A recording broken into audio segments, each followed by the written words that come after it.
एक बार स्टूडेंट्स हम fastly revise कर लेते हैं कि अभी तक हमने क्या क्या किया। हम कर रहे थे नंबर सिस्टम, डिजिटल इलेक्ट्रॉनिक्स में नंबर सिस्टम क्या होता है। एक बार फास्टली रिवाइज कर लें, उसके बाद हम देखेंगे आगे क्या करना है। तो स्टूडेंट्स सबसे पहले हमने बात की थी डिजिटल इलेक्ट्रॉनिक्स। मैंने कहा था कि नंबर सिस्टम एक डिजिटल इलेक्ट्रॉनिक्स का एक इंपॉर्टेंट पार्ट है। जो डिजिटल इलेक्ट्रॉनिक्स आप कह सकते हो कि एक इलेक्ट्रॉनिक्स की एक ऐसी इंपॉर्टेंट ब्रांच है और आपकी जो डिजिटल में ही डील करती है, बाइनरी नंबर्स में डील करती है, जो कि 0 और 1 की फॉर्म में होती हैं। इसके साथ साथ हम एनालॉग टू डिजिटल में कन्वर्जन और डिजिटल टू एनालॉग में कन्वर्जन कर सकते हैं। उसके बाद हमने बेस सीखा था कि किसी भी नंबर सिस्टम का एक बेस या रेडिक्स होता है। बेस और रेडिक्स से हमने ये सीखा था कि किसी भी नंबर सिस्टम में जितने नंबर ऑफ डिजिट्स होते हैं वो उसका बेस या रेडिक्स कह सकते हैं। जैसे हमने पढ़ा था कि ऑक्टल का बेस 8 है क्योंकि इसमें 0 to 7 डिजिट्स होते हैं। डेसिमल का बेस 10 है क्योंकि इसमें 0 to 9 नंबर्स होते हैं। हेक्साडेसिमल का बेस 16 है क्योंकि इसमें 0 से 9 तक और ए से लेके एफ तक डिजिट्स होते हैं। ठीक है स्टूडेंट्स, ये हमने पढ़ा था ना। इसी तरीके से बाइनरी का बेस 2 होता है क्योंकि इसमें सिर्फ 2 ही डिजिट्स होते हैं, 0 और 1। ठीक है, तो स्टूडेंट्स मैं आपको ये बताना चाहता हूँ कि जनरली हमारे जो जो हमारे जितने भी इलेक्ट्रॉनिक्स डिजिटल सर्किट्स हैं उन सब में ही बाइनरी नंबर्स का ही फॉर्मूला रहता है। क्योंकि बाइनरी का मतलब बाइनरी में 2 ही वैल्यूज आती हैं, 1 और 0। और हमारे जो इलेक्ट्रॉनिक स्विचेस होते हैं उनमें या तो वैल्यू ऑन होती है या ऑफ होती है। ऑन के लिए हम 1 को चूज़ करते हैं, ऑफ के लिए हम 0 को चूज़ करते हैं। इसीलिए ही बाइनरी नंबर ही सबसे ज़्यादा डिजिटल सिस्टम में यूज़ होते हैं, चाहे हम कंप्यूटर की बात करें चाहे कोई भी मशीन की बात करें। तो वहाँ पे इस तरह का स्विच रहता है, ऑन या ऑफ। ऑन के लिए 1, ऑफ के लिए 0। तो ये स्टूडेंट्स हमने पढ़े हैं। बाइनरी नंबर सिस्टम का बेस 2 है क्योंकि इसके अंदर 2 ही डिजिट्स होते हैं, 0 1। हेक्साडेसिमल नंबर में का बेस 16 होता है क्योंकि इसमें 0 to 9, फिर उसके बाद ए से लेके एफ तक लेटर रहते हैं। ऑक्टल नंबर सिस्टम का बेस 8 होता है क्योंकि इसमें 0 to 7 डिजिट्स होते हैं। इसी तरीके से हम डेसिमल नंबर सिस्टम का बेस 10 होता है क्योंकि इसमें 0 to 9 नंबर्स हो जाते हैं। कई बार स्टूडेंट्स पेपर में इस टाइप का क्वेश्चन आ जाता है, which of the following is not a valid number. ठीक है, तो वैलिड नंबर को हम पहचान सकते हैं। अब मान लो कहीं पे लिखा हुआ है G9, तो हमें पता है वो इनवैलिड नंबर है क्योंकि G तक तो होता ही नहीं कुछ भी नंबर, A to F तक होता है। इसी तरीके से कहीं पे कोई ऑक्टल नंबर लिखा हुआ है 29 और सब्सक्रिप्ट में लिखा हुआ है 8, तो वो गलत है क्योंकि 9 उसमें होता ही नहीं है। उसमें तो ऑक्टल नंबर में तो 0 to 7 डिजिट से होते हैं ओनली। तो हम वो पहचान सकते हैं कि कौन सा नंबर वैलिड है कौन सा इनवैलिड है। इस टाइप का क्वेश्चन पेपर में आ जाता है कई बार। नेक्स्ट हमने सीखा था स्टूडेंट्स कि कैसे हम ऑक्टल नंबर्स को बाइनरी नंबर में कन्वर्ट कर सकते हैं। तो ये जो है टेबल, इसको आपको बार बार खुद से ड्रॉ करके देखना है, खुद से बनाना है आपको बार बार। मतलब अगर आप ऐसा करोगे तो आपका ये क्वेश्चन कम पक्का हो जाएगा कि ऑक्टल को कौन सा नंबर ऑक्टल में बाइनरी के इक्विवेलेंट होता है। ठीक है, तो अगर बाइनरी में नंबर आ जाए तो हम ऑक्टल में आसानी से कन्वर्ट कर सकते हैं, ऑक्टल में आ जाए तो हम बाइनरी में आसानी से कन्वर्ट कर सकते हैं। ठीक है, लेकिन फिर भी मैं आपको ये बता देता हूँ कि ऑक्टल जो नंबर है वो एक वेटेड कोड होता है जो कि 4 to 1 होता है। तो इसमें 3 डिजिट्स हैं, तो पहले डिजिट की वैल्यू जो वेट रहेगा वो 4 रहेगा, दूसरे डिजिट का वेट 2 रहेगा और तीसरे डिजिट का वेट इसमें 1 रहेगा। हम तकरीबन ऐसे ही करते हैं, पहले डिजिट को हम 4 से मल्टीप्लाई करते हैं, दूसरे डिजिट को 2 से और तीसरे डिजिट को हम 1 से मल्टीप्लाई करते हैं और फिर उन सबको ऐड कर देते हैं। तो मेरे पास ऑक्टल नंबर की वैल्यू आ जाती है। तो और एक और स्टूडेंट इसमें बताया गया था कि किसी भी नंबर सिस्टम को अगर मुझे बाइनरी में कन्वर्ट करना है तो हम सीधा सीधा करेंगे, उस नंबर में जितने भी डिजिट्स हैं, जैसे 8 हैं तो हम 2 की पावर में उसको कैलकुलेट कर लेंगे। जैसे 8 है, 8 आपके इक्वल होता है 2 रेज़ टू द पावर 3। तो इसका मतलब इसमें जब हम बाइनरी में कन्वर्ट करेंगे तो बाइनरी में हर एक डिजिट के लिए 3 डिजिट्स का यूज़ किया जाएगा, 3 बिट्स का यूज़ किया जाएगा। तो इसलिए हम यहाँ पे 3 बिट्स का यूज़ कर रहे हैं। ठीक है, जैसे 0 के लिए 000 है, 1 के लिए 001 है, 2 के लिए 010 है, 3 के लिए 011 है। इस तरीके से स्टूडेंट्स हेक्साडेसिमल में इसी तरीके से 4 डिजिट्स का यूज़ होता है। तो इसको आप पिछले वीडियोस में देखोगे तो उसमें आपको ये क्लियर हो जाएगा। फिर हमने बाइनरी टू ऑक्टल कन्वर्ट करना सीखा। बाइनरी टू ऑक्टल आसान है अगर मुझे वो टेबल्स आती हैं तो। इसी तरीके से ऑक्टल टू बाइनरी भी आपके लिए आसान है। ऑक्टल टू बाइनरी कन्वर्ट करना आसान है, बाइनरी टू ऑक्टल करना आसान है। इसी तरीके से बाइनरी को हेक्साडेसिमल में या हेक्साडेसिमल से बाइनरी में कन्वर्ट करना आसान है अगर मुझे वो टेबल्स आती हैं तो वो स्टूडेंट्स वो टेबल्स बहुत ज़रूरी हैं, वो आप कर लोगे। तो इन सारे वीडियोस में हमने ये देखा कि हम तीन नंबर सिस्टम के बीच में लेके चल रहे हैं, जैसे कि बाइनरी, ऑक्टल और हेक्साडेसिमल। तो बाइनरी से ऑक्टल करना में आसान है, बाइनरी से हेक्साडेसिमल करने में आसान है। इसी तरीके से ऑक्टल से बाइनरी में हम आसानी से कन्वर्ट कर सकते हैं, हेक्साडेसिमल से हम बाइनरी में आसानी से कन्वर्ट कर सकते हैं। तो इनके बीच में भी हम आसानी से कन्वर्ट कर सकते हैं, ऑक्टल से हेक्साडेसिमल में और हेक्साडेसिमल से ऑक्टल में। क्योंकि ऑक्टल से हेक्साडेसिमल में कन्वर्ट करना है तो पहले मैं बाइनरी में कन्वर्ट कर लूँगा, और बाइनरी से हम हेक्साडेसिमल में आसानी से कन्वर्ट कर सकते हैं। इसी तरीके से किसी वैल्यू को मुझे हेक्साडेसिमल से ऑक्टल में कन्वर्ट करना है तो पहले मैं उस हेक्साडेसिमल वैल्यू को बाइनरी में कन्वर्ट कर लूँगा, फिर उस बाइनरी वैल्यू से हम ऑक्टल में आसानी से कन्वर्ट कर लेंगे। तो कन्वर्जन बहुत ईजी हो जाता है अगर वो वाली दोनों टेबल्स मेरे को आती हैं, तो वो जो स्टार्टिंग वाली टेबल्स हैं, ठीक है। तो स्टूडेंट वो हम इजीली कर सकते हैं। हमने ये भी पढ़ा था कि अगर 8421 कोड की बात की जाए तो 8421 कोड जो होता है हेक्साडेसिमल का कोड है, जबकि क्योंकि वेटेड कोड है हेक्साडेसिमल आपका। इसी तरीके से जो आपका ऑक्टल है वो भी एक वेटेड कोड है और उसकी वैल्यू रहती है 4221 कोड रहती है उसकी वैल्यू, ठीक है। तो ये सारा हमने पढ़ा था स्टूडेंट्स। तो हमने यहाँ पे हेक्साडेसिमल टू ऑक्टल और ऑक्टल टू हेक्साडेसिमल करना भी सीखा। स्टूडेंट्स ये आपको तब तक नहीं आएगा जब तक खुद प्रैक्टिस नहीं करोगे। मेरे वीडियोस देखो बढ़िया बात है, लेकिन आपको खुद भी प्रैक्टिस करनी है। आपको कोई बुक वगैरह जो अगर आपके पास हो कोई, या इंटरनेट पे कोई ऐसा क्वेश्चन पेपर मिले जिसमें कोई इस टाइप का कन्वर्जन आया हो, तो उसे खुद करके देखो। मैंने मोस्टली देखे हैं कि कंप्यूटर के से रिलेटेड या सिंपली क्लैरिकल के भी पेपर देखे हैं मैंने। और ये जो आपका होता है ना आईटी ऑफिसर का पेपर होता है जो एसबीआई लेती है, आपकी स्टेट बैंक ऑफ इंडिया लेता है या आरबीआई लेता है आईटी ऑफिसर का पेपर, उसमें भी कन्वर्जन के वाले क्वेश्चन आ जाते हैं। तो नेक्स्ट है students conversion of binary number two decimal and vice versa. ये भी हमने देखा था कि बाइनरी नंबर को हम डेसिमल में कैसे कन्वर्ट करते हैं। स्टूडेंट्स आगे जो हम करने जा रहे हैं ना, अभी तक पीछे तक जो भी हमने किया उसमें बाइनरी, ऑक्टल और हेक्साडेसिमल नंबर से रिलेटेड क्वेश्चन थे, तो वो हमारे लिए ईजी थे क्योंकि हमें इक्विवेलेंट अगर आता है तो हम आसानी से निकाल सकते हैं। अब बीच में एक नया नंबर सिस्टम हमारे पास आ चुका है, वो नंबर सिस्टम है डेसिमल नंबर सिस्टम। हमारी रियल लाइफ में भी सबसे ज़्यादा डेसिमल नंबर सिस्टम का यूज़ होता है।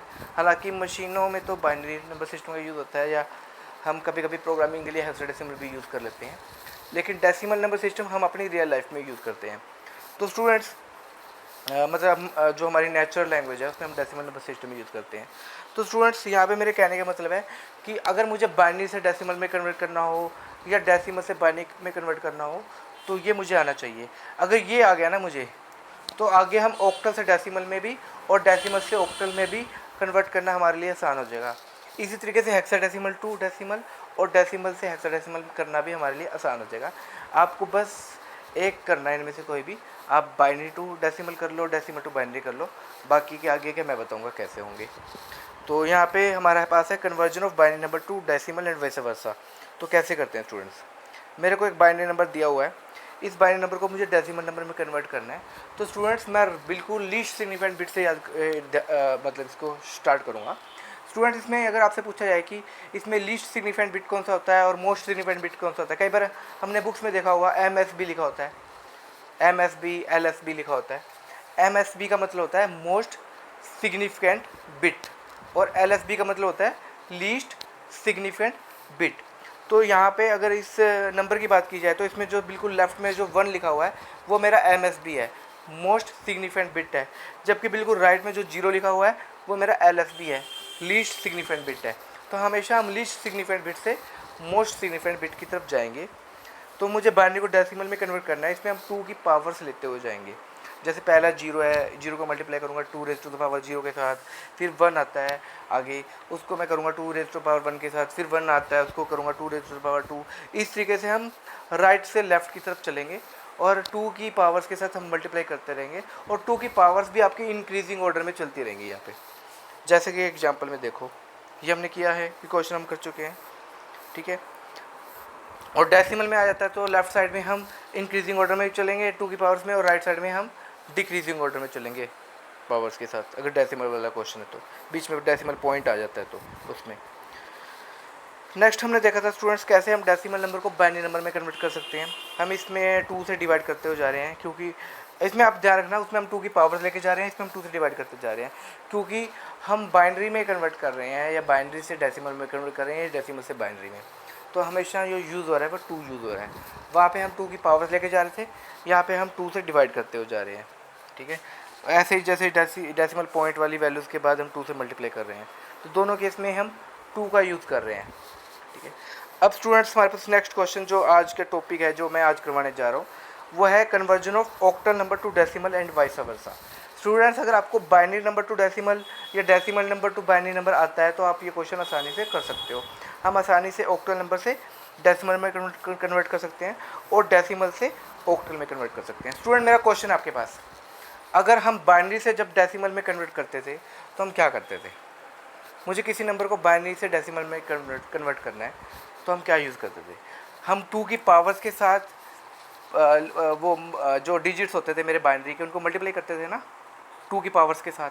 जैसे पहली बार 2 की पावर 0, फिर 2 की पावर 1, ऐसे इंक्रीजिंग ऑर्डर में चलता रहता था। करते थे ना ऐसा? अगर आपको वो क्वेश्चन आता है तो आप कर सकते हो। अगर आपको बाइनरी टू डेसिमल में कन्वर्ट करना आता है तो आप ऑक्टल से डेसिमल में भी कन्वर्ट करना आसानी से जानते हो। ठीक है, तो आगे यही क्वेश्चन है मेरा कि conversion of octal number two decimal number, कि कुछ कैसे मुझे ऑक्टल नंबर से डेसिमल नंबर में कन्वर्ट करना है। तो मुझे एक ऑक्टल नंबर दिया हुआ है जिसकी वैल्यू है 345.50 और इसको सबस्क्रिप्ट में 8 लिखा हुआ है, मतलब ये ऑक्टल नंबर है। अगर कहीं पर ऊपर ना भी लिखा हो ना, आपसे ये कह दिया जाए convert the following numbers to decimal number, ऐसे लिख दिया जाए, मतलब नंबर उसने बता देखा कौन सा नंबर है, लेकिन उसका जो बेस है वो बता रहा है कि वो ऑक्टल नंबर है। यहाँ पे 8 लिखा हुआ है तो ये ऑक्टल नंबर है। तो स्टूडेंट हम क्या करेंगे, इसमें 345 है तो हम पॉइंट के साइड वाले, जो पॉइंट के लेफ्ट वाले हैं 345, इसमें तो हम 8 की पावर्स को इंक्रीजिंग ऑर्डर में चलेंगे। मतलब 5 को मल्टीप्लाई करूँगा 8 की पावर 0 के साथ, प्लस 4 को मल्टीप्लाई करूँगा 8 की पावर 1 के साथ, प्लस 3 को मल्टीप्लाई करूँगा 8 की पावर 2 के साथ, और डेसिमल के बाद जो राइट साइड में है उनके हम डिक्रीजिंग ऑर्डर में चलेंगे। वहाँ पे प्लस 5 को मल्टीप्लाई किया 8 की पावर -1 के साथ, और फिर 0 आता है तो 0 को मल्टीप्लाई किया 8 की पावर -2 के साथ।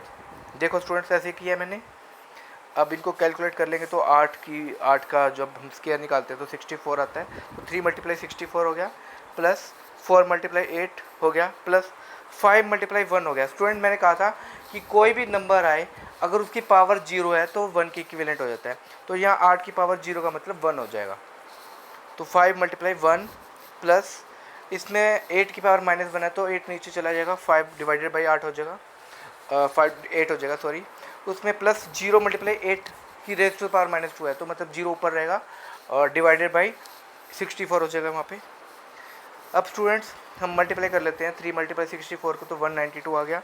इसी तरीके से 4 × 8 32 आ गया, 5 × 1 5 आ गया, 5 को 8 से डिवाइड करते हैं तो प्लस 0.625 आ गया।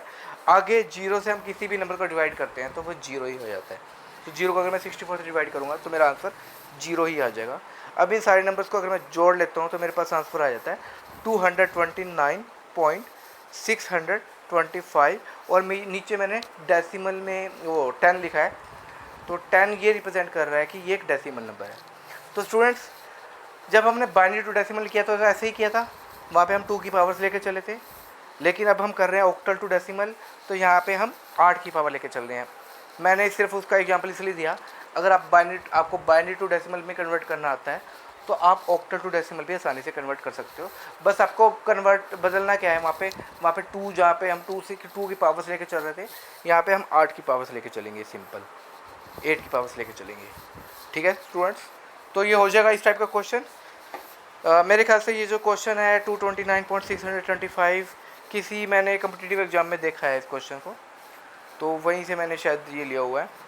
तो कोई बात नहीं, पेपर में तो कैसा भी क्वेश्चन आ जाए, कोई भी क्वेश्चन आ जाए, अगर आपको तरीका पता है, मेथड पता है, तो आप आसानी से कर सकते हो उसको। ठीक है स्टूडेंट्स, आगे चलें। स्टूडेंट्स, अब मैं उल्टा कर रहा हूँ, मैं डेसिमल नंबर को ऑक्टल नंबर में कन्वर्ट कर रहा हूँ। पीछे क्वेश्चन था कि ऑक्टल नंबर को हम डेसिमल में कैसे कन्वर्ट करते हैं, लेकिन अब क्वेश्चन है कि आपको अगर कोई डेसिमल नंबर दे दिया जाए, उससे मुझे ऑक्टल नंबर में कन्वर्ट करना हो तो हम कैसे करेंगे।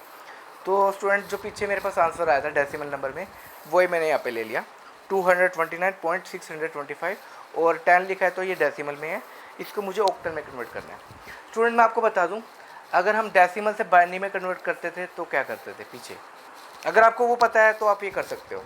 जब हम डेसिमल से बाइनरी में कन्वर्ट करते थे, हम 2 से डिवाइड करते हुए चल रहे थे, यहाँ पे हम 8 से डिवाइड करते हुए चलेंगे। तो 229 को मैंने ले लिया सबसे पहले, इसको मैंने 8 से डिवाइड किया तो मेरे पास आया 28, ठीक है, और 28 आया तो मेरे पास 5 रिमाइंडर बच गया, 5 मैंने लिख दिया, फिर 28 को मैं 8 से डिवाइड करूँगा, 8 से डिवाइड करूँगा तो 8 या 24, 4 बच गए, 4 मैंने रिमाइंडर ले लिया। अब 3 को 8 से डिवाइड करूँगा तो क्वोशंट तो 0 आ जाएगा, जबकि रिमाइंडर आएगा 3। ठीक है, तो मेरे अगर मैं इसे बॉटम से अप की ओर लेके जाऊँ तो मेरे पास नंबर ऑक्टल इक्विवेलेंट क्या आ जाएगा 229 का 345। लेकिन अब पॉइंट के बाद वाली वैल्यू रही 0.625। स्टूडेंट्स उसमें हम कैसे करते थे, ऐसे अगर पॉइंट के बाद वाली वैल्यू को मुझे कन्वर्ट करना होता था तो मैं 2 से मल्टीप्लाई करता था ना, लेकिन यहाँ पे मैं मल्टीप्लाई करूँगा 8 से। तो 0.625 को हम मल्टीप्लाई कर रहे हैं 8 से, जो कि आ गया 5.000। इसमें मैं 5 की वैल्यू को रख लूँगा। अब मेरे पास वैल्यू क्या रही 0.000। इसको अगर मैं 2 से मल्टीप्लाई करता हूँ तो सेम वैल्यू ही आती है और मैं उसका 0 लिख सकता हूँ। चाहे तो स्टूडेंट्स हम वहीं पे ही छोड़ सकते थे, क्योंकि जब हमारे पास डेसिमल के बाद वैल्यू 000 बच जाती है तो हम वहीं पे ख़त्म कर देते हैं। मतलब मैं वहाँ पे अगर 0.5 भी लिख देता तो मेरे को कोई फ़र्क नहीं पड़ता, क्योंकि आगे आप जितने मर्जी 0 लगा लो उससे कोई फ़र्क नहीं पड़ता। तो मेरा यहाँ पे आंसर क्या आ जाता है स्टूडेंट 345.5। मैं इतना भी लिख सकता हूँ यहाँ पे 345.5 और बंद कर दूँ इसको, लेकिन ऑप्शन पर डिपेंड करता है आपको ऑप्शन क्या मिला हुआ है। मान लो वहाँ पे ऑप्शन मिला हुआ है आपको 345.5000, तो मुझे वही लिखना पड़ेगा, वही ऑप्शन मेरा बढ़िया है। ठीक है, क्योंकि 5 के बाद तो हम कितनी मर्जी 0 लगा सकते हैं अगर कोई और नंबर नहीं है तो स्टूडेंट तो इस तरीके से हमने ये निकाल लिया 345.50 और मैंने सबस्क्रिप्ट में 8 लिखा है क्योंकि ये ऑक्टल नंबर है। तो इस तरीके से स्टूडेंट्स हम डेसिमल को ऑक्टल में कन्वर्ट कर सकते हैं। देखो वही तरीका है जैसे हम डेसिमल टू बाइनरी में कन्वर्ट करते थे, मेथड वही है, बस यहाँ पे 2 की जगह 8 आ गया। आगे आपके लिए और भी ईजी हो जाएगा स्टूडेंट अगर आपने ये कर लिया तो। हेक्साडेसिमल में बस हमें 8 की जगह 16 करना है, 16 करना है, बाकी सारा क्वेश्चन वही है। अब जैसे यहाँ पे आपको दे रखा है conversion of hexadecimal number two decimal number, same जैसे हम बाइनरी नंबर को डेसिमल में कन्वर्ट करते थे तो कैसे करते थे, हम 2 की पावर्स के साथ मल्टीप्लाई करते थे, लेकिन यहाँ पे हम 16 की पावर के साथ मल्टीप्लाई करेंगे। अब जैसे स्टूडेंट 7D है, D का इक्विवेलेंट क्या होता है, वैसे 13 होता है, तो यहाँ पे हम लिखेंगे 13 multiply 16 raise to power 0 plus 7 multiply 16 raise to the power 1। अगर डेसिमल के बाद वालों की बात की जाए तो वहाँ पे डिक्रीजिंग ऑर्डर में 16 की पावर्स आएंगी, तो वहाँ आएगा plus 6 multiply 16 raise to the power -1, और b की वैल्यू होती है 11, तो हम लिखेंगे plus 11 multiply 16 raise to the power -2। अब इस सभी को कैलकुलेट कर लेते हैं, तो 7 मल्टीप्लाई 16 आपका आ जाता है 112, और वहाँ पे 16 की पावर 0 है तो उसको हम 1 गिनेंगे तो प्लस 13 आ जाएगा, प्लस 6, क्योंकि 6 रेज़ टू द पावर -1 है तो 16 आपका नीचे चला जाएगा, 6 डिवाइडेड बाई 16 हो जाएगा वहाँ पे, प्लस आगे है 16 रेज़ टू द पावर -2, तो इसको भी हम नीचे ले जाएंगे तो आ जाएगा 11 divided by 16 raise to the power 2, जो कि आपका 256 होता है। ठीक है, तो अब 112 और 13 को अगर मैं ऐड कर लेता हूँ तो 125 आ जाता है। उधर से उन दोनों वैल्यूज़ को हम कैलकुलेट करेंगे तो हमारे पास आ जाएगा वहाँ पे 96 प्लस 11 डिवाइडेड बाई 256। इसको अगर मैं सॉल्व करता हूँ तो आता है 125 प्लस 107 डिवाइडेड बाई 256। 125 प्लस अगर मैं 107 को 256 से डिवाइड कर देता हूँ तो मेरे पास आ जाता है 0.417। मतलब मेरे पास पूरा आंसर क्या आ गया 125.417 डेसिमल में। तो इस तरीके से स्टूडेंट्स हमने हेक्साडेसिमल से डेसिमल में कन्वर्ट करना सीखा। अब स्टूडेंट्स क्वेश्चन ये भी हो सकता है कि मुझे डेसिमल से हेक्साडेसिमल में कन्वर्ट करना हो, मुझे एक नंबर दिया हुआ है 125.50 जो कि डेसिमल में है और हेक्साडेसिमल में कन्वर्ट करना है। तो स्टूडेंट आपका दिमाग वहीं पे घूमना चाहिए कि डेसिमल को बाइनरी में कन्वर्ट करने के लिए हम क्या करते थे, हम 2 से डिवाइड करते हुए चलते थे, तो इसका मतलब यहाँ पे मुझे 125 को 16 से डिवाइड करना है। तो 125 को जब मैं 16 से डिवाइड करूँगा तो क्या आएगा,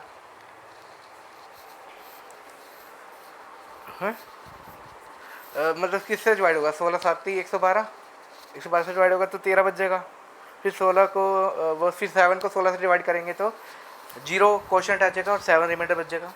13 को हम किसके इक्विवेलेंट लेते हैं, डी के इक्विवेलेंट लेते हैं, क्योंकि ए जो होता है आपका 10 के इक्विवेलेंट होता है, बी आपका 11 के, सी आपका 12 के, तो डी आपका 13 के इक्विवेलेंट आ जाता है। तो ये वैल्यू मेरी क्या हो जाएगी 7D हो जाएगी। अब अगर मैं 50 को करना चाहूँगा तो 50 को मल्टीप्लाई करेंगे, 0.50 को मल्टीप्लाई करेंगे हम 16 से, तो क्या आ जाएगा 8.00, 8 हम लिख देंगे, बाकी मेरी वैल्यू सारी जीरो रहेगी, 0.00 रह गया। आगे इसको मैं चाहूँ तो कैलकुलेट करूँ, चाहूँ तो नहीं करूँ, मतलब आगे आप 0.00 को 16 से मल्टीप्लाई कर भी रहे तो आपको सेम ही वैल्यू मिलती रहेंगी। ऐसा आप जब जितने मर्जी बार करते रहो आगे, तो जीरो आने के बाद तो जितना मर्जी बार करते रहो वो सेम वैल्यू मिलती रहेगी। तो आगे हमें करने का कोई सवाल पैदा नहीं होता, हम बस इतना करेंगे। तो मेरे पास क्या आंसर आ जाएगा 7D.80, 7D.80, और मैंने इसमें सबस्क्रिप्ट में 16 लिखा है क्योंकि मैंने इसको हेक्साडेसिमल में कन्वर्ट कर लिया। स्टूडेंट्स, अगर आपको कोई प्रॉब्लम आ रही है, आपको कन्वर्जन में दिक्कत आ रही है, तो मेरे से कमेंट्स करके आप पूछ सकते हो, मैं आपके आंसर ज़रूर दूंगा। और मैंने आपको कन्वर्जन्स करवा दिए सारे। आगे हम नंबर सिस्टम में ही अभी वो